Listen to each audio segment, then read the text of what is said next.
This is just a hopefully quick little overview of the back garden. There are other areas, but I'll start here to know how interested people are. So, we've got shallots, as in the kind that look like onions, and we've got a black Russian tomato. Got spring onions that I'm about to plant from the supermarket, just because it's better than leaving them to go wilty in the crisper in the fridge. This massive thing goes from here up along this big long frame that I've made for it. It's a cucuzza. It's the one that gets about 1 metre long if you let it, but it's good, you know, about twice as fat as that if we pick it then. It's like a zucchini. These are Dutch cream potatoes. Just mounding up the hay around them so that they produce more potatoes further up, because they're a vine potato. If it's a bush potato, that doesn't work. Here's my little garden friend who catches all the little moths that would otherwise ruin stuff. Here's a tomato that just decided to pop up, a little cherry tomato. I've got some more onions, getting used to the sunlight here. Grew them from seed. They're Hunter River Brown, like these ones. They're doing okay, but I've learned I have to start them and get them going in the cold weather, as the same as the broad beans, which are doing okay, but they're only just flowering now, so I don't know how much I'll get out of them. Just some kale seeds I threw in there. Gave us some kale. This is looking a bit sad, but it's an asparagus pea. It tastes like asparagus, apparently. The first one I got from World Kitchen Seeds was not that. Planted it a few times. It's like, there's a mix-up here.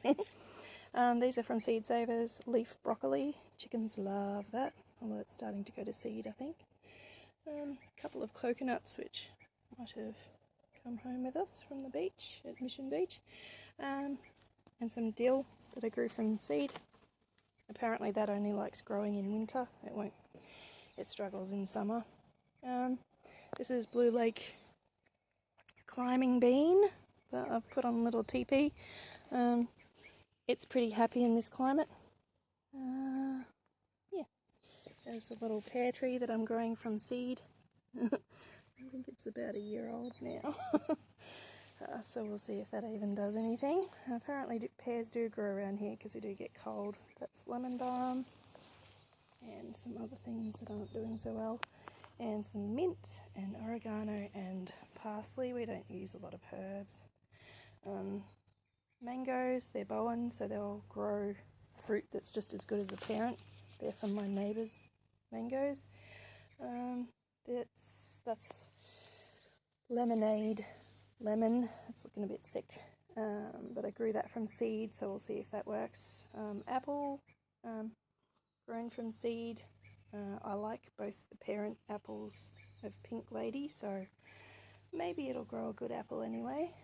I've got a couple of those. There's one that's planted out already. The colourful one's Coleus. That's crazy easy to grow. White and yellow dragon fruit I've grown from seed. A tree fern that decided to grow in our gutters, and there's another one. So pulled it out and potted it up. There's another one near the tanks out the back, so I think there are about 3 there. I'll have to pull them out too. This is my sad little coffee tree. I think it probably needs a bit more sun, but it is still giving me more coffee beans, so I think I've got about 4 plants now. They take a while, but you can grow them from the coffee bean. They're a red pawpaw, a papaya.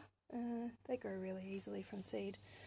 We only like the red ones, we don't like the yellow or the orange ones, so that's a bonus. There are bigger ones, but I planted them out and the wallabies tossed them over, so whatever. This is, I think it's a philodendron. It needs shade, so it struggles here. A friend gave it to me. Anyway, they're a bit of an experiment. They're actually green lentils from the supermarket, but obviously didn't get planted out when they were supposed to. These are tender green beans, so they're green beans. They're really easy to grow here in winter or in summer.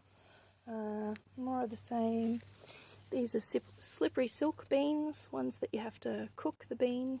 They're from Seed Savers. Apparently you don't need to cook them for very long, so that's good. This is the rest of the other side of the potatoes. And here's our little pumpkin vine, which decided to grow pumpkins for us, just even though I didn't plant it. There's the lady who runs our church thinks it's a plum tree that she planted out and sort of cut off. So hopefully it is.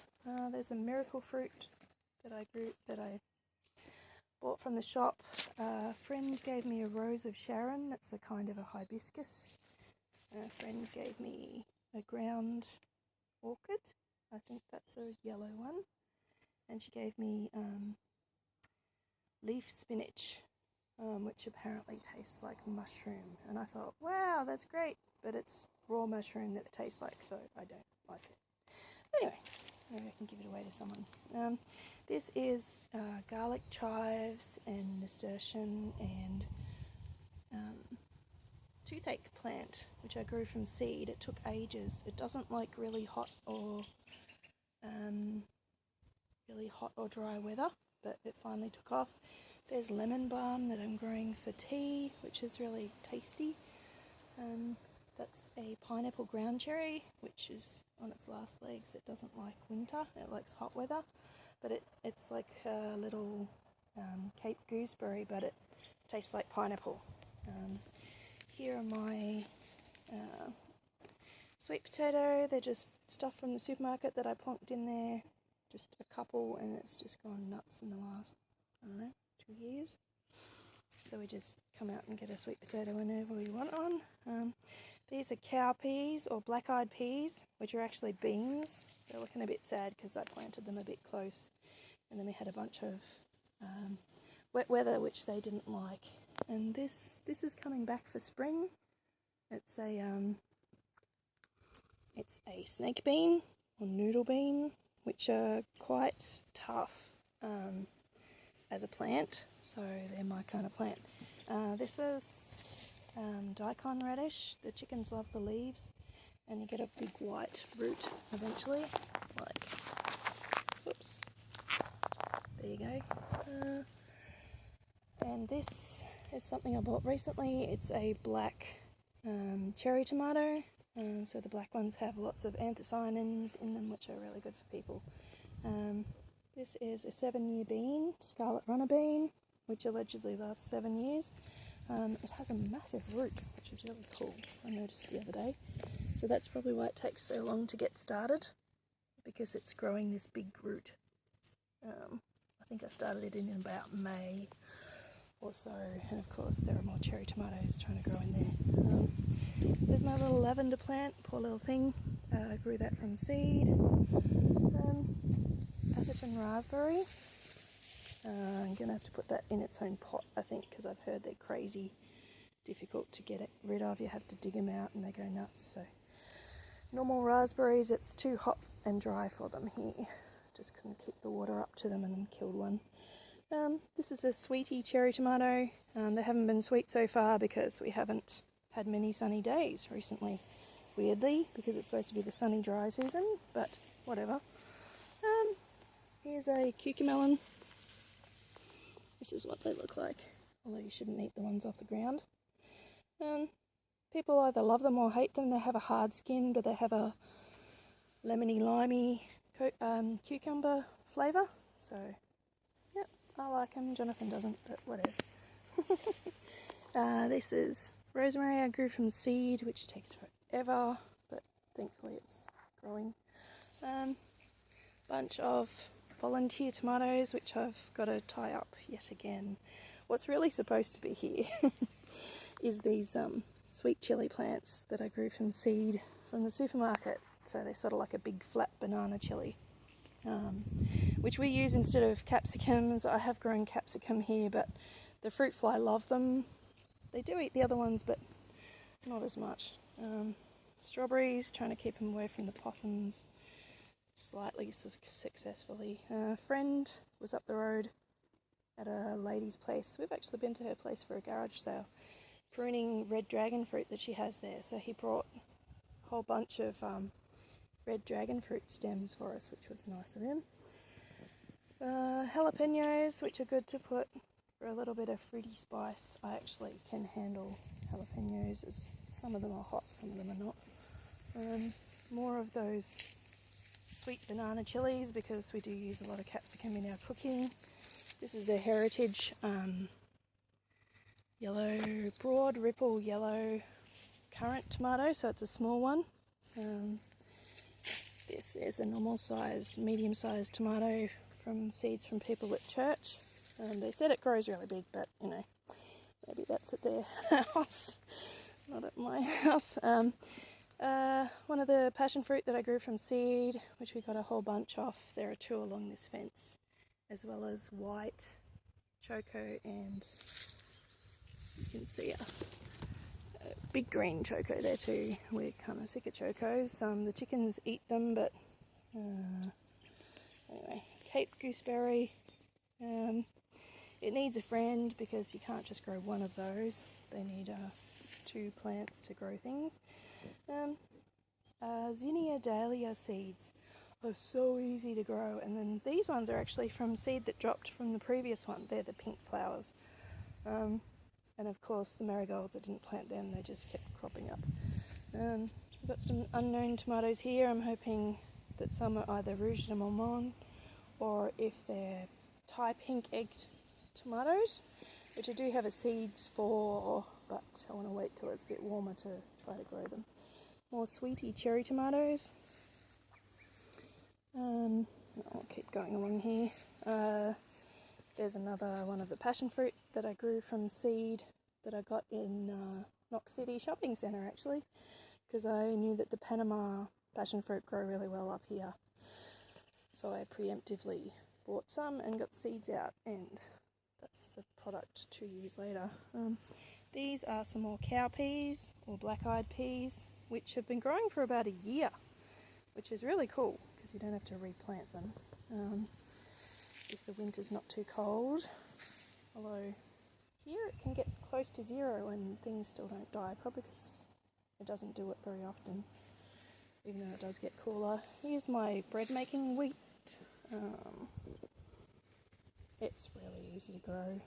It does better when it's warmer, but as you can see, the plants do grow over winter, but you get a better seed head on them if it's warm weather when they're fruiting. Some black sugarcane, which is apparently tastier and sweeter than normal sugarcane. Crazy easy to grow. As you can see, it's rooted into the ground, and I haven't had the heart to move it because I don't know where to put it. So I'll figure that out eventually. This is chamomile. So if you're going to grow chamomile, make sure that you don't get Roman chamomile, because that's that, and they used to use it as a lawn, not as an actual flower thing. So if you want the flowers, you need German chamomile. Allegedly this flowers, but it hasn't been like a year, so whatever. And that's some more of that leaf broccoli, which has huge leaves, which is fantastic for the chickens. It's a bit floppy this time of the day. Some more Thai basil, some sad little self-sown sweet basil from last year going to seed. These are nasturtiums, which I finally got to grow because I think it was too hot or too cold or too something. It took forever to figure out how to grow them here. They grew like weeds in Melbourne. Borage, some more curly kale. This is a tropical tomato, which has been really good with all the extra rain that we've had that we weren't supposed to have. So I bought a punnet of 4, and I think I got 5 from the local hardware store. And yeah, this, like, no damage at all, no black spots or anything on the leaves from all that rain we weren't supposed to have. So that's fantastic. I'm really excited about the tropical tomatoes. Sugar snap peas hanging on. They really are a winter crop here. They just get too floppy and weird otherwise. Got some cucumbers growing still. I've been picking them small because the hotter weather that's coming now is just going to make them all bitter and nasty. So I'm just going to pickle them instead. Some more Hunter River brown onions, which I've figured out finally how to grow them from seed. You just need a bit more time than you think you do. Some strawberries and an experiment of, see those dead things there? They're mung beans, which unfortunately don't like a lot of rain, which is what we've had recently, so they died. But the chickens eat mung beans, so I'm going to try again to grow those. These are just here because I want to keep them away from the bugs. So they're off the ground and mostly away from the birds with these little covers that I put on them. I'll have to get another cover for that one.